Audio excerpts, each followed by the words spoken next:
is an unstoppable team really from China, and they are by far and away the heavy favorites in this game. Yeah, they certainly are. And when we talk about Yang's champion pool, we generally talk about the Na, about the Echo. They are a little bit more lane focused. Mouse, of course, loves things like the Shen, like the Gangplank to be able to get into that bottom lane and help out Deft and Mako swinging that 2v2.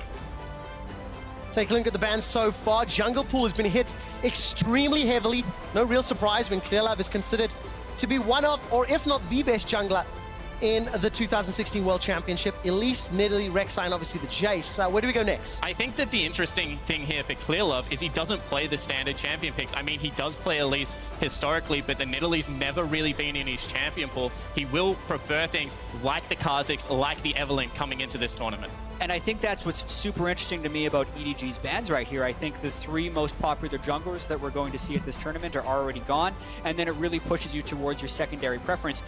I mean, Graves would be the natural slot in for Revolta. I think if it's not first picked, it might actually be picked in this first rotation when EDG gets a choice on the red side. Revolta has also historically played a very mean Lee Sin domestically. We'll see whether he does fall back to an old comfort pick in regards to the pick ban phase. And of course, that will allow him to dual Clearlove if they are looking to target the jungler of ITZ. Right, we've seen jungle first pick in all 3 of the previous games. We somewhat anticipate Yang to do maybe potentially the same for Revolta, but what other champions are available in the pool? It feels like absolutely everything as far as comfort picks and preferences for both teams.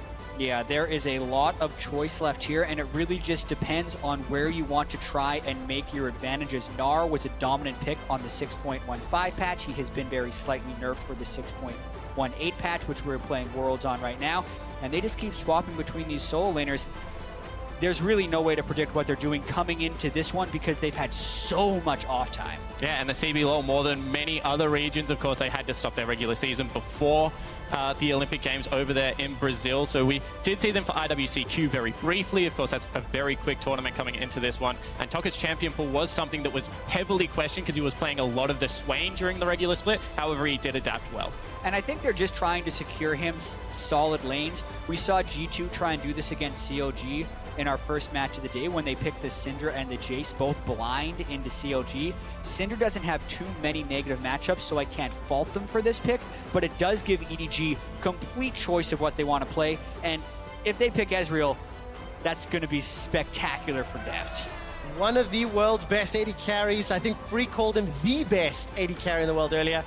Playing a champion that we were expecting to see a whole lot of throughout the course of the World Championship, and another Nami. Yeah, and I think that's the interesting thing. Teams are very willing to blind pick this Nami at the moment, and we hadn't seen very much of it internationally at all. However, they like the sustain in the lane phase, and they do like the pick potential that it does bring.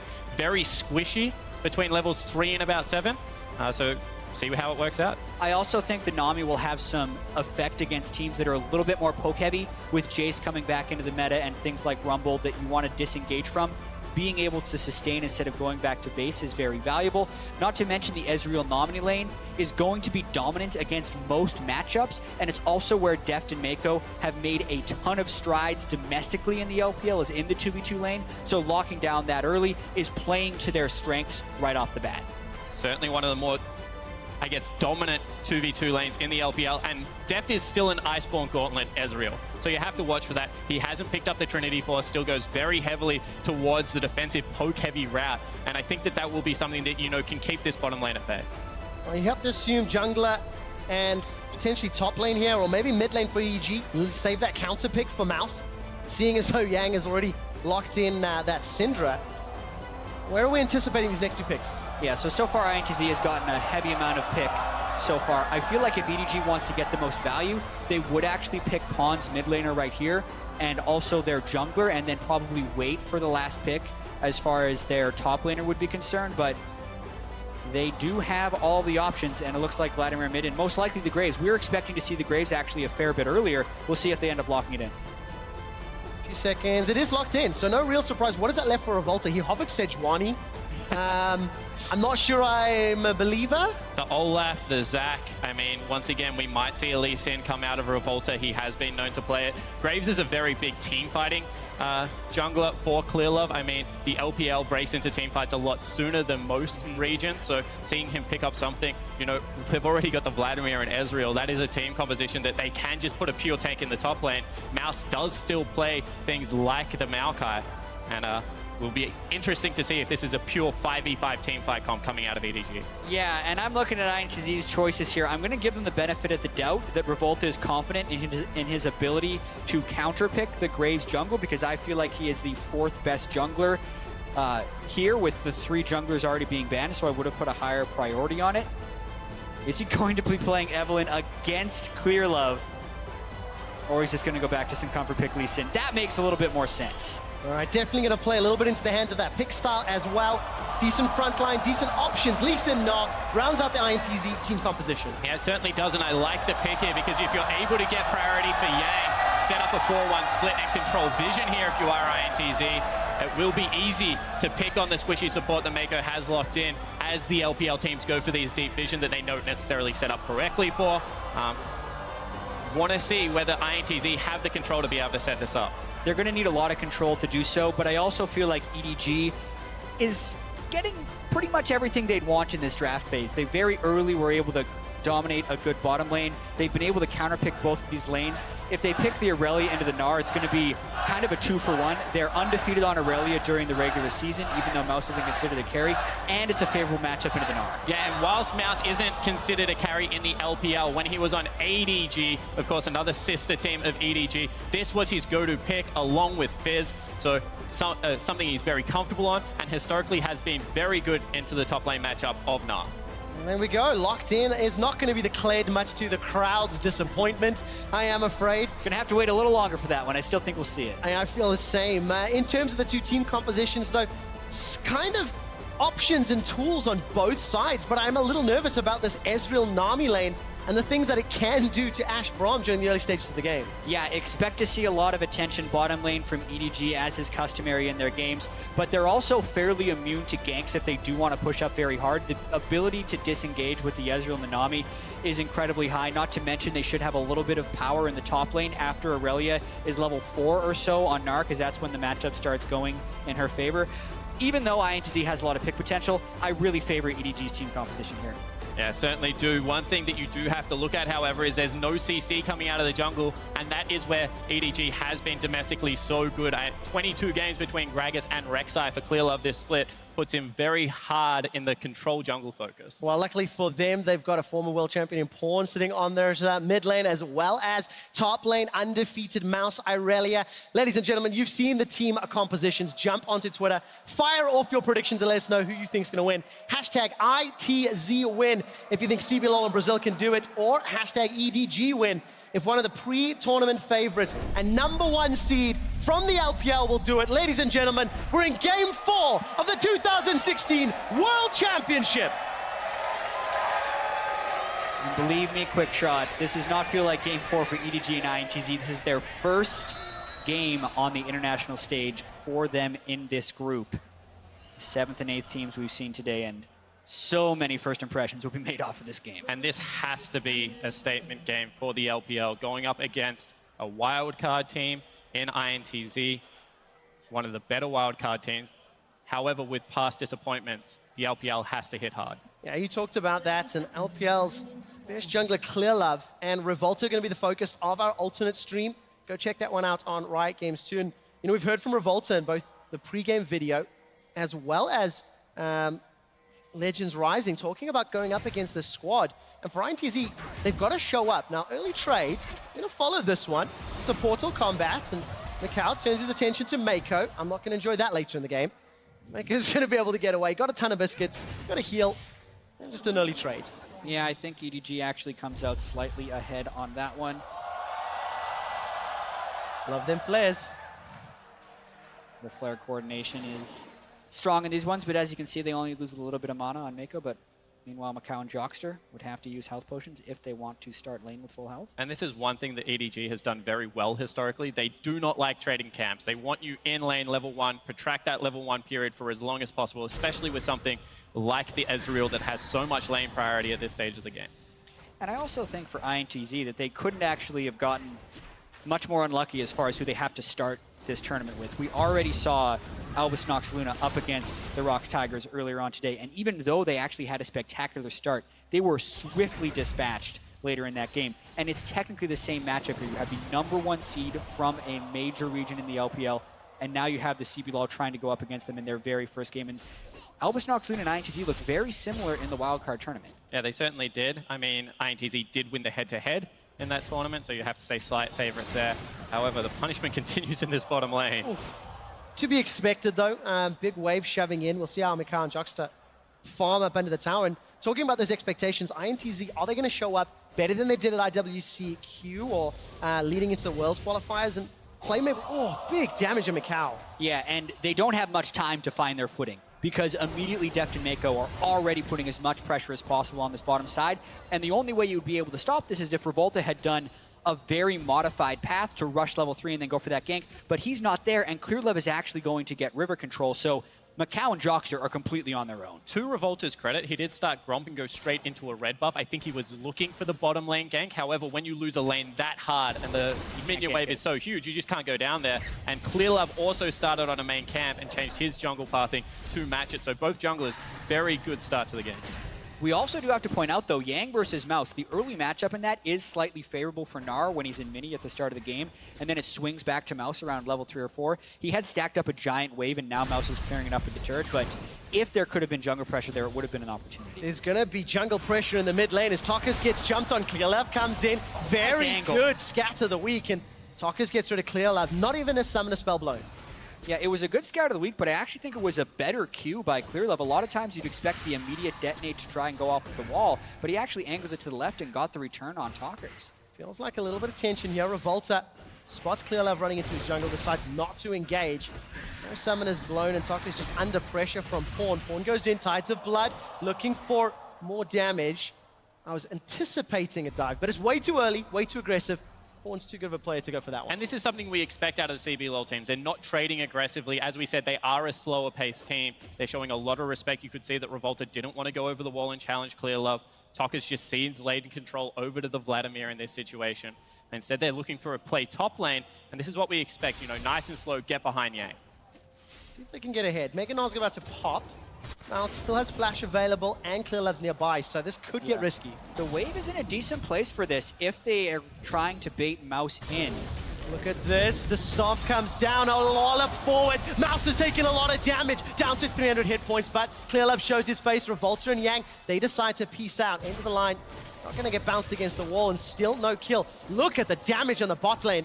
Macau and Jockster, they're under threat. They're in trouble. That's a dash forward. Jockster may not want this. Exhaust goes out, down to 50. Summoner heal. Flash away. Exhaust under the tower. First blood to death. He gets out of tower range, and Jockster flashes from tower. Eat the chair. Trades 2 for 1. And exactly what you expect out of the LPL team. EDG go aggressive. They win the 2v2, pick up the 2 for 1 trade, and Deft and Mako just look very crisp. And it's massive that they're able to kill both of them, because then they're also able to get the wave a little bit into the tower, and Deft gets to soak up all that experience. It's going to give them a very favorable buy time. And let's have a look at it again. INTZ actually stepped forward into this trade. They think it's going to be okay here with Jockster.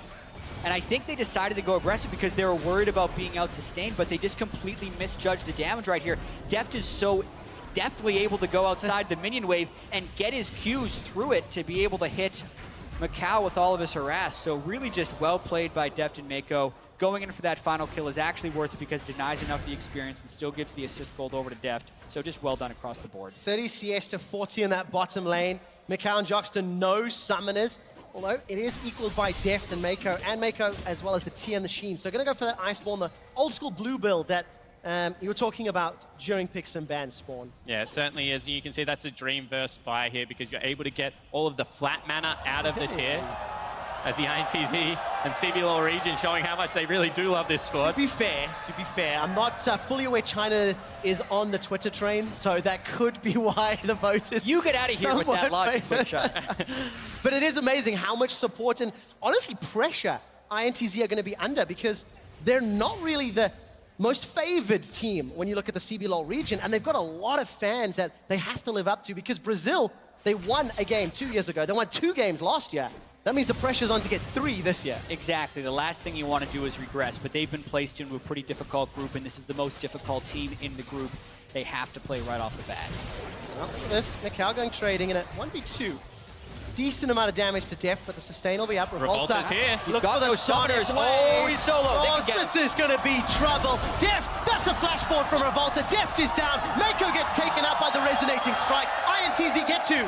For all the praise we heaped onto Deft and Mako before, we have to give it right back to Macau and Jockster, because they're the ones that set up that gank, and Revolta just came to reap the rewards because they pushed them so deep into the turret that they got Deft 1 hit away as Revolta was just able to walk in there. So very well done by Macau and Jockster. For the second time today, a team who's qualified from the wild card qualifier shows up in the opening 10 minutes. Going toe-to-toe with some of the best players in the world. Let's see what Yang can do. Pressure's on him to show up. Meganar's going to be able to pop shortly down the bottom lane. Clearlove's not going to be able to defend the tower. He gets jumped on. Revolta's warthog forward. Clearlove's gone down. Pawn has arrived for the fight, though. They've traded 1-for-1. Pawn's looking to clear up. That's a second. Deft gets the kill on the back end. Pawn shuts down Macau. Meganar's up for Gnar. Yang throws Mouse against the wall. Mouse eats the ice ball. Here comes Tokas. Gets the kill.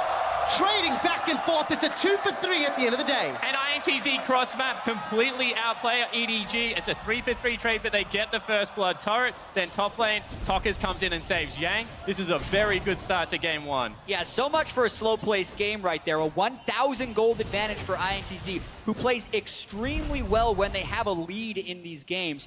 This is an interesting one, though. Clearlove only dies 1.5 times a game, so when he dies, it better be worth it. It was a bit of a bait as INTZ were going for this turret. So Clearlove was doing his best to clear the minions. Pawn was on the way the entire time. So I think EDG gets the better of this one, even though they lose the turret. It's just when it comes back to the top lane, as Mouse is trying to get an advantage onto Yang as he's both at level 7, but Talkers has roamed up there on the Syndra. He countered the roam, so to speak, of the Vladimir going bottom lane. He wasn't just meandering in the mid lane, he made something happen, and INTZ win out the overall trade. And not only is it an assist for Yang, but he's currently 16 CS up over the Aurelia. We said this can be a good matchup for the Aurelia. However, they have been punishing it quite heavily. Yeah, we actually have some stats to track this. In the 27 times Gnar has played against the Aurelia, the average CSD at 10 is plus 5.3 for the Aurelia. So by being plus 20, Yang is doing great. And Pawn is a little bit of trouble. Unleashed power comes down. Dragon's Rage kick actually sends Pawn to safety. Revolta and Tokas not able to get that DPS quite as heavily. And looking at some of the other leads, Revolta down 12 to Clearlove, plus 11 or so for Tokas in the mid lane, and obviously the ADC advantage to Deft. So mix and match across the board. Whichever team can use their strengths better in the next few minutes, obviously set themselves up well in the mid game. But lanes are being rescued here for EDG. Clearlove shows mid lane, pushes that one out for Pawn. He's going to be able to get a recall here. Bottom lane is very far overextended, and the Gnar does have teleport right now, so you have to look for that play in the bottom lane. However, Revolta might want something top. Yeah, they have to be clean on this gank. Yang will need to get this done first. Can he get it? Oh, the Gnar comes out. Mouse is able to hop to a minion. Here comes Yang. Yang's got turret aggro. Crunches and wallops forward. Tower aggro goes down.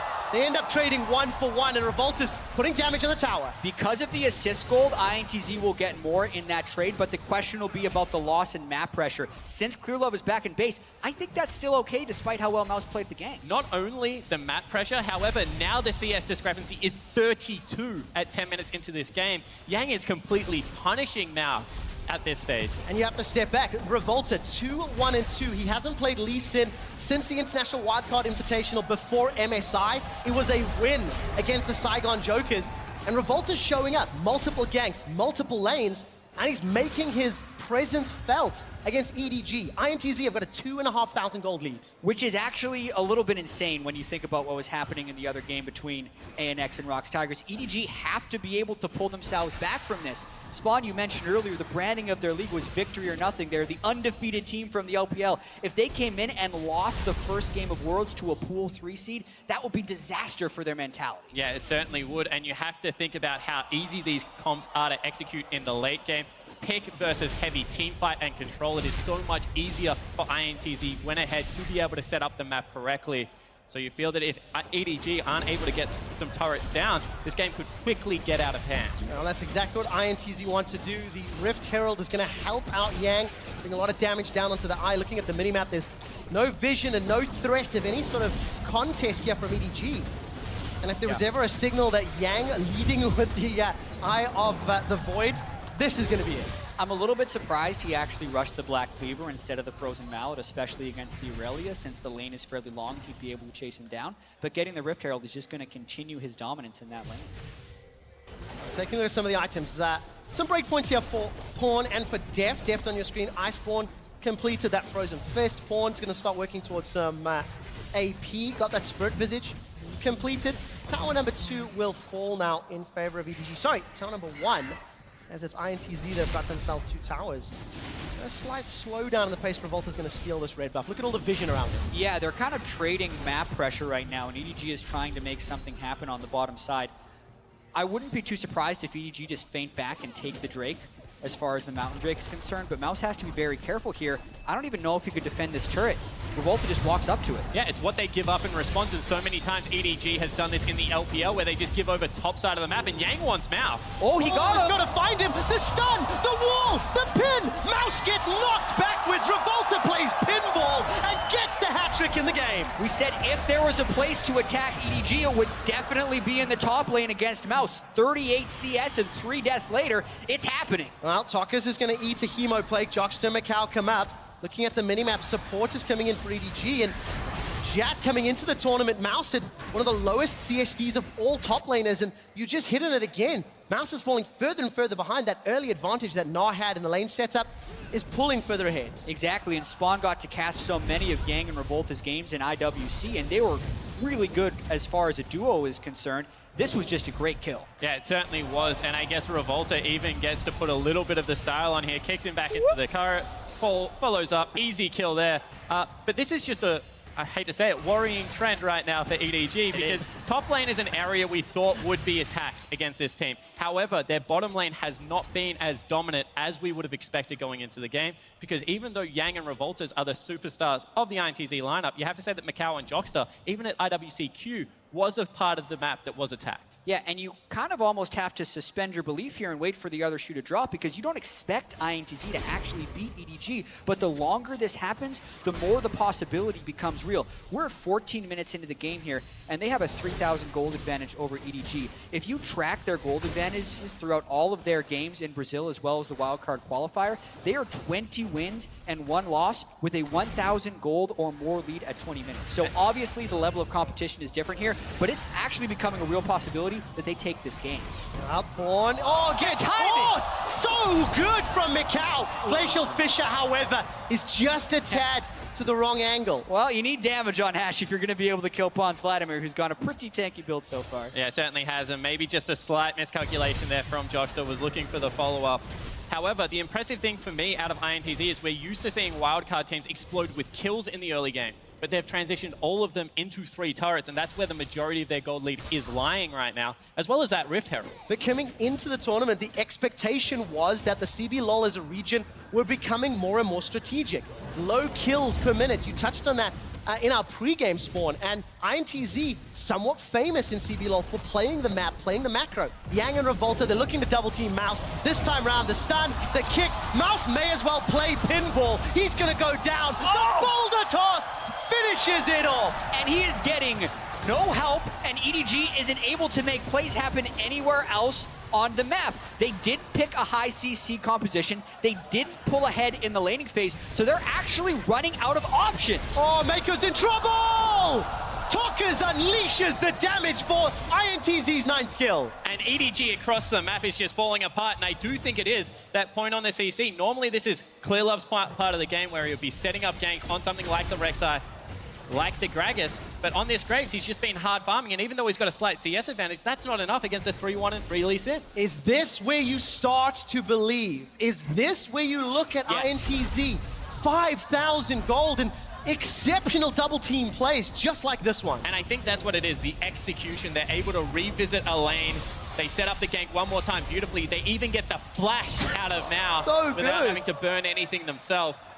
This is really an impressive camp set up by INTZ at the perfect side of the map. Exactly, and I do also have to talk about Talkers. People were thinking he was going to be an incredibly weak mid laner coming in here, and maybe this is EDG playing around with their lineup a little bit too much. They were undefeated with Scout in the mid lane, and Pawn is coming off of injury. Many people were wondering if they were trying to hide Scout, try Pawn out. But if this game is an indication, yes, he has picked up the 2 kills. He has not had map pressure up against Talkers in this game.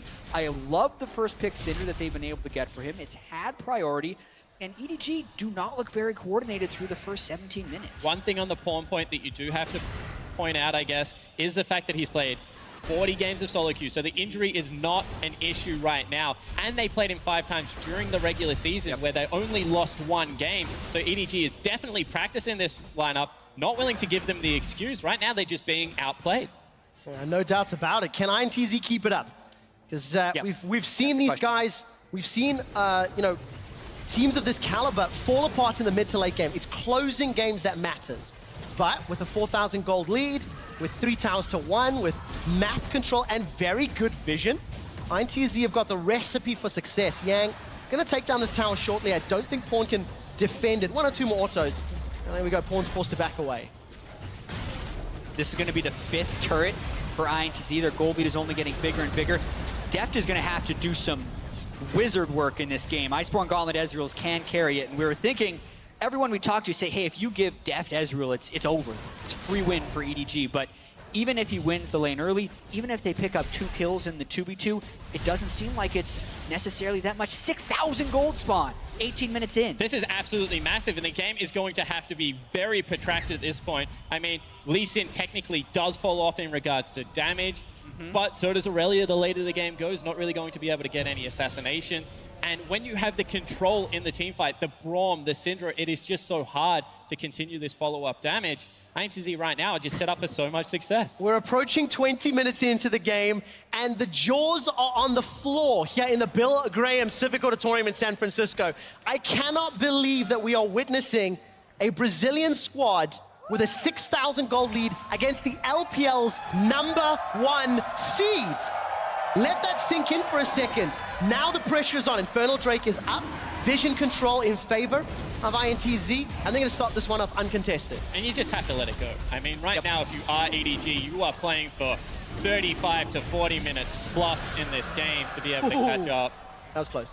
That was very close to a steal from Deft, but I agree with you, Spawn. At this point, EDG has to do complete damage control. They're probably going to end up losing their 6th turret of the game and have to turtle completely around their inhibitor turrets. The problem with this is they're going to cede Baron control if they do that. INTZ is completely ahead of the game, playing crisp macro right here. They know exactly what the next move is going to be. Get vision control in this jungle and start forcing Baron. Yeah, 100%, and it's not even necessarily the Baron, it's the picks that they're going to be able to set up. Mouse one more time. Oh, Lee Syndrome doesn't follow the cue this time around. But one more time, disciplined play out of INTZ. This is what they're known for, slow playing it, controlling vision, making sure they're setting up correctly.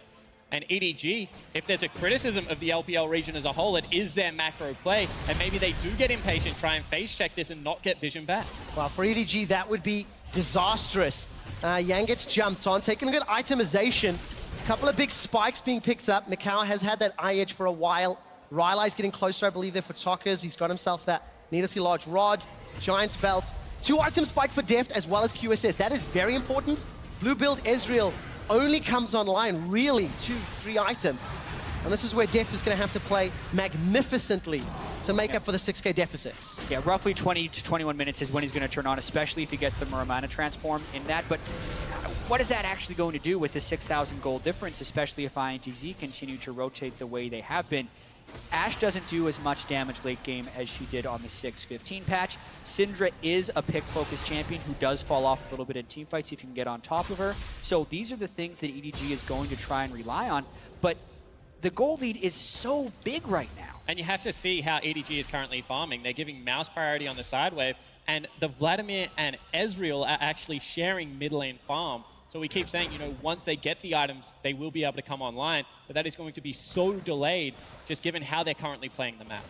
Yeah, as far as EDG actually being able to stall this game out, I do like their choice of giving farm to Mouse, because he can't just instantly die against Yang, otherwise they're going to be easily pulled around the map. A 5-man unit on ITZ could quickly take the Baron, and that's going to get the wheels in motion for ITZ to close this game out. So they have to do that, and that then puts EDG in another bind, because they either want Deft to carry the game on Ezreal, or they want Pawn to actually be able to go into a team fight, pool, and then Zhonya's later. But that's going to require him to have 3 items. So it is really all about stalling the game as long as possible, and that puts the onus on INTZ to get the vision control and accelerate this game. The way their gold lead merits it. Take a look at all the pink wards in the inventory of INTZ. I feel like every time they've pushed up the map, they have extended that vision. So thus far, in the 22 minutes of the game, they've played that vision well. Next objective, you have to feel likely Baron. At the very least, pull EDG towards you, or just secure the buff. Either are ways to victory here for the CBLOL region. And taking a look at where the champions are grouped up, it definitely seems to be the case. Certainly is, and I mean, with the Braum, with the Lee Sin, you can even just start the buff. If they come to you, you can go for that engage, make sure that you punish the lack of vision that currently EDG is fighting for. Wow. And wow, that is Mouse being absolutely dominated in the top lane. Yeah, over 2,000 gold, and I think this just speaks to the game plan that INTZ had, and maybe even the lack of game plan that EDG had in this game. They picked for their bottom lane, they didn't get ganks for him, and then they just left Mouse out to dry over and over again, and that advantage is just spread across the entire map. Oh, tension's building here. Red buff was picked up by Deft. A lot of damage caught onto Revolta. Tidal wave comes out, flash away from Doctor. This is what Flash they want. forward for Pawn. Hemo Plague in the back. Teleport's coming down, but Clear Love's alive. Pawn should be able to run this one down. Yang's not joined this fight just yet. Mikau's in trouble. All of a sudden, EDG punish INTZ. And they find 2 kills. Yang is Yang's behind a little enemy late. lines. Mega Gnar is out now, so he's a little mini Gnar. Oh, he's going to Runs get away away. from that brush. EDG needs to have more fights like that where they're pouncing on the opportunity. That was a bit of sloppiness of ITZ going in there because Yang was not ready with the teleport in time. Yeah, exactly right. They wanted to contest the red buff. They wanted to get it off Deft, but he shows just how good he is on the Ezreal. Able to get all the poke damage down, chip them away. Finally, Pawn does pull the trigger. It's one of the reasons I do like him, as now Revolta and Yang looking for Deft. Oh, Deft has got a lot of damage to play with. Revolta fancies it onto Maiko, looks for Deft, kicks Deft backwards, and Yang gets the red buff, turns his attention to Maiko. Maiko's on 200 HP, Wallop, no! Yang gets a goal, sends one into EDG, and Baron might be the target. Yeah, 100%. All of a sudden, the duo lane out of EDG is dead, and it's still 20-second death time, as this should be a free Baron set up for the CBLOL squad. I don't know how this is happening, Spawn. Like, yes, EDG is making misplays, and they seem like they had a lack of game plan, but the level in which Ince is showing up in this game is insane. Now it's all about zoning Clear Love off this. They get the stun. Yang, he's going to try and zone him off Baron completely. Taking a look at Mouse. Mouse is already down. He's away from the team. Yang's looking for Pawn. Yang's got Mega Gnar shortly, but Baron is picked up. A Baron and 3 kills right now for INTZ, unanswered. And you can see Clear Love heads into his jungle. This is just fantastic play. This was gorgeous. He respected Deft enough to know he was going to be able to dodge the Q, lands it onto Mako. That lines up the kick onto Deft and lets Yang pick up the kill. And then this move from Yang is just awesome. He knows he's going to hit Mega. Flash Gnar gets the extra damage against the turret to secure the kill. Gorgeous. Yang is a monster. And we knew. Spawn, why didn't you tell me more about this guy? I said Yang was great. I said if there is a side of the map for INTZ that will win, it is the top lane jungle duo. They are very feared. And the thing is, that side of the map became every side of the map because Yang and Revolta double team top and bottom and they're in mid to earn a 8,000 gold lead, 2 dragons, a Baron, 5 towers to 1. it's looking like this is ITZ's game to lose. Yeah, specifically just getting ourselves back into this game because we're so shocked that it's actually happening. How does ITZ close out this game? Well, they have Baron. Pawn is split pushing without a teleport right now, so ITZ is just going to run it right up the gut and get as much as possible. There's nothing that Pawn can do right now. EDG hold off in the mid lane. A ring of pink wards from middle to bottom will give ITZ some information to work with, but now they're going to break open the base. They will lose their second tower to minions. There's a very, very small victory for EDG in the grand scheme of things. Yeah, EDG are just trying to get control of a minion wave this game so they don't get split pushed to death. But the Syndra's marching up in with 3 walls. Oh, good damage. Pawn, though, gets healed up by Mako. He's going to be able to transfuse off those minions. Baron buff going to help out a lot as they're chipping away the tower. I do think you see a little bit of danger right here. Talkers did land that stun onto Pawn, who's got a Spirit Visage already, and Pawn's already back at full health. Not to mention, Macau is without his flash right now, so if EDG were to get a good initiation somehow, I think they can still do work, but it's looking more and more likely like ITZ is just chipping down these base turns. That's the thing, they've always been a team. Slow and steady wins the race. They're just going to continue to try and play with it. Engage. They go. Pawn's They're onto him. Macau's in trouble. Glacial Fisher comes down, but Macau is popped. Pawn survives the unleashed power, and the duo for ITZ are down. Yang's left alone. A little bit of support from Revolta. Oh. Look at the bowling ball pin. His mouse is kicked away. Revolta saves Yang, but that's the Baron buff thwarted. It seems at this point like ITZ need to stay around Yang unless they're able to protect their flanks from the Vladimir. Despite the massive gold advantage, when Pawn can get the flank, Talkers and Macau do not have answers for this. And ITZ actually gambled to try and get the turret, which means that EDG's push down mid lane will continue. They sent 2 back, but with a 3-man squad, looking to take 2 instead of 1. Well, Talkers is going to get to that mid lane shortly.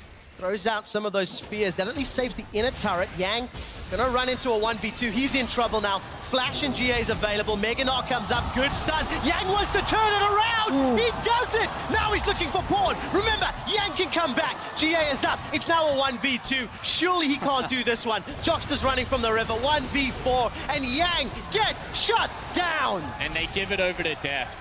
I mean, this really is becoming Deft's game to carry. Going towards what will be a last whisper now, and the Ezreal very much online. It's all about Deft and Pawn here. When Pawn gets his summoner spells up, he can 2v1 Talkers and Macau. EDG does not go down easy. You do not go undefeated in your region if you fall over after a few gold deficits. This game still needs to be closed out cleanly by ITZ because it is teetering on the brink of swinging back towards EDG. Fulton Yang, they didn't pull the trigger there. This is a replay of course, exactly how EDG jumped on ITZ. And they actually saw him coming. He just had popped the ghost so early that he was on the back line because they could really stop him. And you can see that against the Syndra, he just takes no damage. Yeah, and Yang and Revolta were late to the fight. These are the guys that need to be the frontline tank, peeling or engaging on the back line. Yang is far enough ahead and Revolta is tanky enough that if Pawn does go in, those two can completely stunt the EDG backline from joining the fight. But if they're off in a side lane playing their own game, that's going to happen again and again. Well, 30 minutes in, ITZ cannot afford to have those plays happen again and again, chat. Yes, they've still got a phenomenal lead, 7,000. Every single metric is in their favor. And ITZ, itemization continuing to scale. Taking a look at that. GA was popped, though, for Yang, so that's important to note for those next fights. Yeah, I will say, though, the last 9 minutes, this gold lead has been completely stagnant. So the percentage gold difference is getting smaller and smaller for EDG, and the carries are getting gold. So Pawn and Deft may have been able to regain control of this game a little bit. Clearlove is still building up a lot of damage on Graves. That drastically outscales the Lee Sin in the late game. So do not count EDG out of this yet, and ITZ has stumbled a little bit in the last 9 minutes and are now in a little bit of danger. Oh, Ash Arrow. Oh, so close! Not by the hair on my chinny chin chin. Pawn able to survive. A little bit risky, a little bit opportunistic, and a little bit worrying for ITZ. There were 3 members heading into that top lane. That was a free kill if they were able to land it, or even just stop the recall. However, Pawn does not flinch as the Ash Arrow sails past him.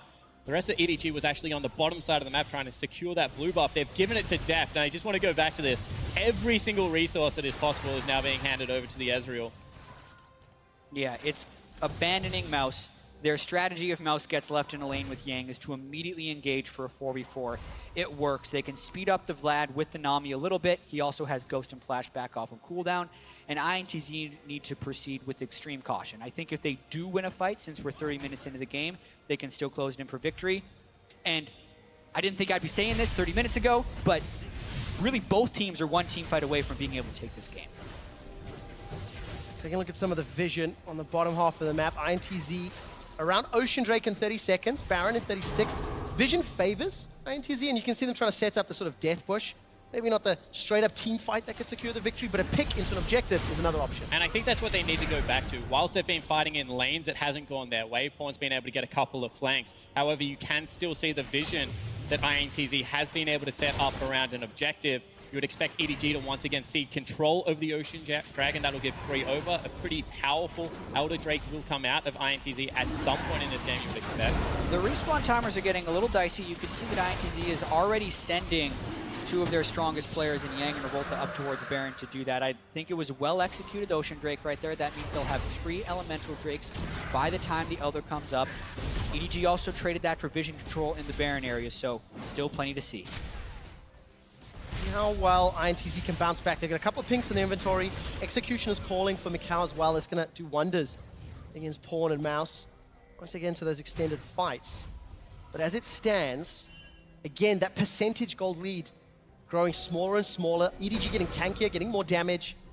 The advantages of the early game are becoming less relevant because the entire landscape of the match has changed. And whilst EDG has fallen very far behind in this game, the ability to sweep out vision in their jungle around the Baron means that it is going to be hard for a flank to come out of Yang. That is the last ward standing, really, that they can look to teleport to. And it is quite some distance away from the Baron pit. So INTZ need to, one more time, march up their pink vision, kick EDG back out of that jungle. But as the carries get more items, it does become more difficult. I think it's actually extremely difficult at this point for INTZ to get the right fight onto EDG. You have a QSS onto Deft, and it's very difficult to get the appropriate amount of damage onto Pawn to prevent him from actually entering the fight. Not to mention Clearlove's 178 CS, which is powering up. So this is not even counting Mouse, who is mostly a non-factor in this game. Just the Ezreal, Vladimir, and Graves are a handful for INTZ's team comp to deal with in these later game fights. The importance of finding that pick one way or another, or forcing that Baron. Yang's got GA back up on the front line. Tanky stats with the Deadman's Plate as well, and you can see just how important this vision is. INTZ battling for every single inch of the rift. That's exactly it. They need to be able to get either a Lee Sin kick backwards or a Talker stun from Fog of War to start one of these fights on a front foot, because if they keep getting engaged on, then the gold lead will stagnate farther. However, they have done a good job of, inching that pink ward vision up. EDG still wrestling for control here. However, INTZ have got firm control over that river area, and now Revolta can maybe look for that kick that we keep talking about, but EDG just playing this so patiently. Take a look at this. Arrow comes out, connects onto Clearlove. Tidal Wave is cancelled by Jockster. Revolta finds the Sonic Wave. Deft is alone. Clearlove's down. 5v4. Pawn's looking for Tokka's. Tokka's running for his life. Sanguine Pool was used. Good gnaw. Mouse is out. There's no more damage to follow up. Pawn's running for his life. They've traded 1 for 3. But Tokka's gets the shutdown, and they turn for Baron. That is almost exactly what INTZ needed to do. The Ash Arrow was true. They heavily focused on it, Clearlove, and then when Pod tried to enter the backline, the entire team came to peel. It's a 3-for-1, and most likely the Baron. And flashing in a straight line is such a sin. And Clearlove wasn't able to dodge out of that arrow with everything available. INTZ now at 35 minutes in this game, looking very strong. For a team known for their macro, we saw the stats earlier, 22 wins and 3 losses with Baron. That's another one to the INTZ record, all from this play. He dashes directly into the line of the Ash Arrow. Doesn't even flash until later. Revolta follows with a kick flash, Talk results, and you think a lot of cooldowns are down. Maybe EDG can still get this one. Yang gets Mega Gnar at just the right time. They kill Mouse quite easily. Deft is zoned out of the fight because even though he's gone and they've tried to funnel all of his resources in, he's still not able to take down that super tanky Gnar that's sitting in front of him. We jump out of the replay, and Inhibitor turret in the bottom lane has been taken down. Thank you, observers, for highlighting that one. The gold lead has now grown. And another Baron, a blue buff steal, Elders coming up. in about 2 and a bit minutes time, ITZ have got even more options to play with when they look to finish the game. And you just have to go back to how EDG set up this game, leaving Mouse out to dry. That did not work. Trying to get 2v2 advantages, maybe disrespecting Macau and Jockster a little bit too much. Revolta shows up. And even their item builds. I mean, Mouse is going for a Youmuu's Ghostblade. He's 50 CS down and has 7 deaths. There's just no way that he lives long enough in a team fight right now. I don't know why he isn't just going full tank. The third item should most likely just be a Guardian Angel because he needs to just occupy time. He needs to have some threat. I mean, if you can get onto the Syndra, get maybe 1 or 2 stuns down in a team fight. Right now as a 1-7 Aurelia, hey, you've done your job. Maybe Deft can clean it up, but it's just not happening. Yeah, first impressions go a long way, and obviously there's 5 more games in the group stage for these guys, and really anything is still yet to happen. But the first impression for Mouse is very negative. And the first impression for ITZ is phenomenal. 2 years ago, Brazil took down the #1 European LCS seed at Worlds. Last year, Brazil took down the #1 seed from North America at Worlds. And we may be a few minutes away from Brazil taking down the #1 LPL seeds. Don't forget about the game they won against the Flash Wolves as well over there. So they've been able to have a few great international performances, but 10,000 gold up with Baron. Can they close? Well, inhibitor turret's going to Count's fall. pretty low. No contest yet. Unbreakable was thrown up by Jockster and ITZ. They get away. The base is open, but the inhibitors still stand, and that is what truly matters when it comes to closing this game out. And EDG just need more time, and INTZ, they are slow playing this and giving it to them. They've been very methodical in their victory so far, but if you don't put the final nail in that coffin, if you allow the Vladimir to get to 6 items, he's only 1 away. If you allow the Ezreal to get there as well, there is still that fool's hope that EDG win this game. Exactly, the tension builds in this game. 18 minutes in, it was a 6,000 to 7,000 gold lead. 20 minutes later, it's only extended by 4,000. But 8 turrets, Elder Drake up, Baron currently being worn, 3 Elemental Drakes. They keep accumulating their advantages, but the longer the game goes, the higher the variance becomes and the higher the chance that something could go wrong. So a lot of tension in this game, despite how controlled INTZ is trying to play it. For the first time, EDG were moving towards an objective around the Dragon, but they wisely back away. No vision, no information, and INTZ grabbed themselves an Elder Drake. Whoa! I held my breath. I held my breath for that one. Jockster's got great hands, able to catch another Ezreal ultimate. I mean, now this is a 90-second window where EDG just can't approach. This should be 2 inhibitors falling down realistically. We'll see if they do go for the Miracle team fight. Yeah, when you're playing against a team that has the Elder Drake, they do not get any tankier, but they do a bunch more damage. So the only way in which EDG could win a fight is if Pawn and Deft immediately eliminate Talkers and Macau from this. Otherwise, the true damage burn as well as the gold lead would end the game. The damage so important for Macau's Ashe. Rapid fire cannon. A lot of poke. As well as that Hurricane and Eye Edge. Winter's Bite comes up from Jockster, unable to tag anybody. So without the slow, without the CC, no inhibitor pressure yet. Yeah, Deft was actually able to tag Talkers with a Mystic Shot, and that alone actually delays the push fairly substantially. They're going to wait at least for the next wave. Looks to be the case. Minion wave slowed down in the mid lane, although that will be a fairly sizable minion wave, about 2, maybe a little over 2 waves pushing up. And so Meganar. INTs are going to be able to move over. Flash is available for Yang. Needs to find a target. 50% of that Gnar bar is starting to wear down. Inhibitor drops without a fight. Take a look at the damage on the bottom. ITZ secure the objective without really even needing to poke out EDG. But one more time, great play. They take the inhibitor for free because the Mega Transform was there. Now they're going to move into the mid lane, see if they can do the same. If they can get double inhibitors, that is definitely an Elder Drake worthwhile use, but they're going to back away. They have 35 seconds left on their Elder Drake. That's going to time perfectly with the next minion wave. They will have a small amount of Elder Drake left for this next push. Also, the cooldown on the Mega Gnar is starting to come back. He's going to be able to start charging up that Gnar bar, but Pawn is trying to flank. If EDG is to come back in the game, it would need to be on a flank here. Look at that mini-map. INTZ are on a timer. The top lane is pushing heavily towards them, and Pawn is also looking to find the flank. INTZ back away. They've got supers at least in one lane. Yang fancies a chance, and Pawn gets a lot of damage as the red buff is stolen on the way out. And maybe INTZ is showing a little bit too much respect to a team that they've already said they look up to. because that looked like a free inhibitor. Sure, Pawn was on the back line. However, you still had Elder, you still have GA on 2 of your members. You can split up that fight quite nicely, but they back away one more time, and now we're getting towards 70,000 gold, and that's where it really just doesn't matter anymore. It's getting closer and closer to that. Talker's already sitting at max items. Macau has the Executioner's Calling. He's going to have to turn that into a Last Whisper variant. He'll be done. We have Deft and Pawn approaching 6 items. I mean, at least at this point, there is full builds on ITZ and nearly full builds on EDG. So at least for the next roughly 10,000 gold, they're still going to have the advantage. But if this gets to 90,000 to 80,000, that's when it's not going to matter anymore, and EDG will effectively be caught up. Oh, Look at this. Oh, flash forward. Yeah! Just so easy. Player of the game right now, Yang, sets up by Revolta, but he's carrying it home. Yang has just solo killed the best jungler in the world at 41 minutes in.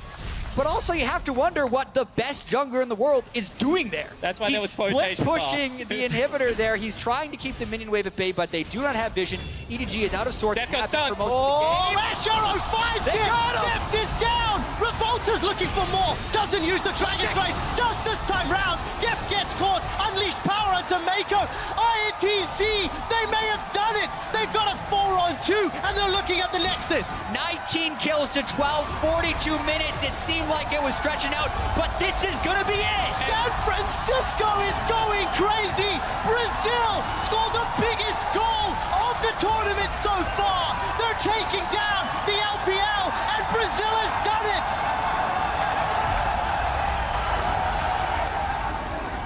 Their first game in the groups, and I'm willing to say this is a bigger upset than Kaboom. Even though Alliance was the #1 team in Europe, this was the #1 team from the LPL, power ranked by many as the 2nd best team in the tournament. It's very early, and it doesn't actually knock anyone out of groups, but this was insane. And a team that was known for choking internationally has shown up at their first Worlds after 3 tries and smashed Edward Gaming. Whatever was holding INTZ back when they were favored coming into international wildcard qualifiers is completely a thing of the past, because they were playing completely unhinged in this game. Nothing was inhibiting their play. They were willing to pull the trigger, and they did so to the tune of a 15,000 gold lead and a victory against EDG. And they did it their style, the slow macro setup, the ability to choke out the vision of Edward Gaming, control the Dragon, control the Baron, and just look how much it means to them. Taking a look at Macau on stage, question marks around the bottom lane of INTZ. Deft gets what was expected to be one of the best